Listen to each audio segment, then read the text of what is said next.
भैया के दूधू को साली ए साली ओरिजिनल खैबू की जाली एगो भी पासा लगे एगो सोनाली आई हो दादा हमारा तो बबुआ के दूधू को साली ये गोगोर बिया ये गोबिया गाली गाली गाली अरे भैया हम कोना में डाली भैया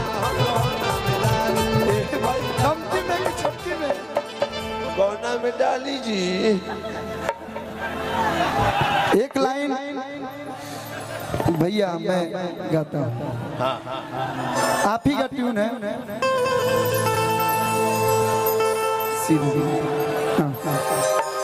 बहुत बहुत बहुत प्यारा गाना है। जैसे आप रोमांटिक गीत गाते हैं, सैड सॉन्ग गाते हैं, तो अपने से सीनियर से, अपनों से, बड़ों से सीखना चाहिए। सही बात। और मैं हमेशा सीखता हूँ।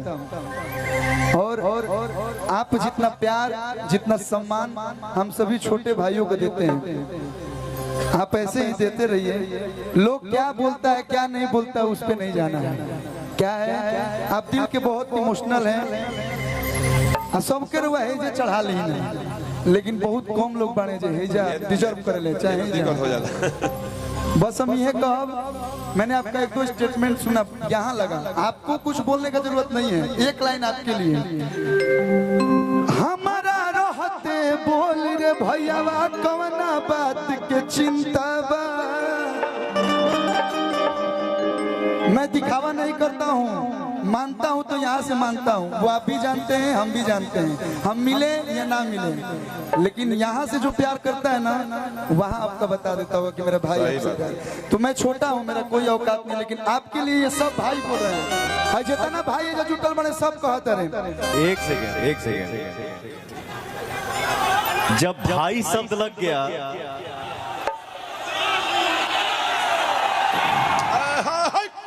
जब भाई शब्द आ गया तो वहां बेटा औकात की बात ही नहीं करनी चाहिए। भाई से बड़ा प्यार, भाई से बड़ा दोस्त कोई हो ही नहीं सकता। ये सब भाई गा रहे हैं, मैं नहीं गा रहा हूँ। इन लोग की आवाज मैं गा रहा हूँ। बैठ जा। हमारा रहते बोले भैया कौना बात के चिंता बा। ये सुधीर भैया गा रहे हैं, रमेश भैया, सब लोग। कि तहरा के हाथ लगा दी जब बोले बाघा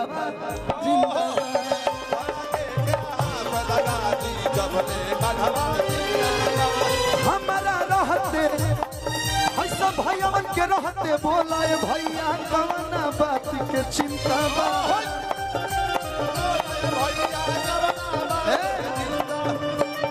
ये एक दो परिवार किसी के साथ रहते तो लोग ऐसे चलेला। पूरा दुनिया, पूरा इंडस्ट्री, पूरा लोग आपके साथ है। बानी लोग ना भैया, और आप सबको मिला के चलते हैं। बस आप ऐसे रहिएगा, आप अपना कार्य करते रहिएगा।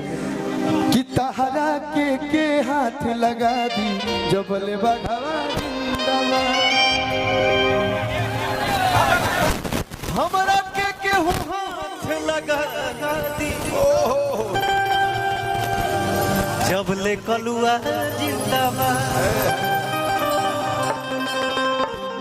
कि जो मेरी रूह को चैन दे, प्यार दे, वो खुशी बन गए हो तुम, जिंदगी बन गए हो तुम, जिंदगी बन गए हो तुम। जो मेरी रूह को साली जी आगे चल जाए, रूह रो बन जाए रुआ। चैन दे, प्यार दे, वो खुशी बन गए हो, जिंदगी बन गए हो। अरे सब हंसी के तक कई लोग के देखो, हम अगर एक्टिंग करते हैं। गुलाब के फुलवा नहीं खा ले तू है सौ तभी फुलवा ले बता हंसी ले ला अपना। ए निशा आओ है बाबू।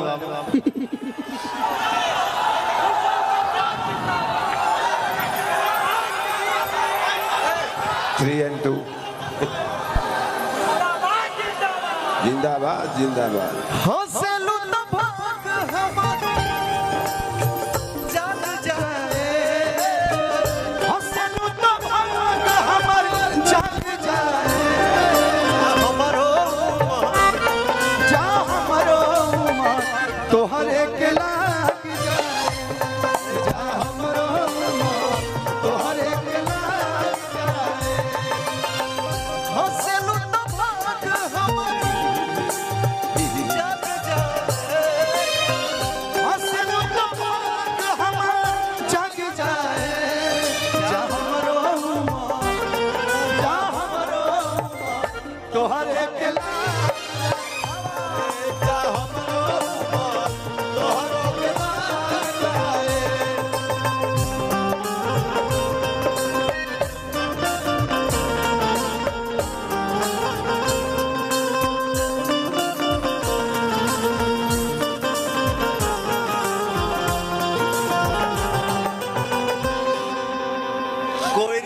कोयरी के देवता खड़ा बाड़ू लोग हाँ गौरी के देवता मत मत माने हिलबो लोग ना। अरे थोड़ा कमर उमर तनी लचके के दोनों भाई कितना एक्टिंग करी जा। बताइए हीरो कमर लचका रहा है, हीरोइन खड़ी है, थोड़ा आप लोग भी थोड़ा डांस और रोमांस की दुनिया में चले। लगाओ हो हेलो लगाओ लगाओ लगाओ अरे बाबा को तो जरूरत बा लगाओ फुल साउंड में लगाओ।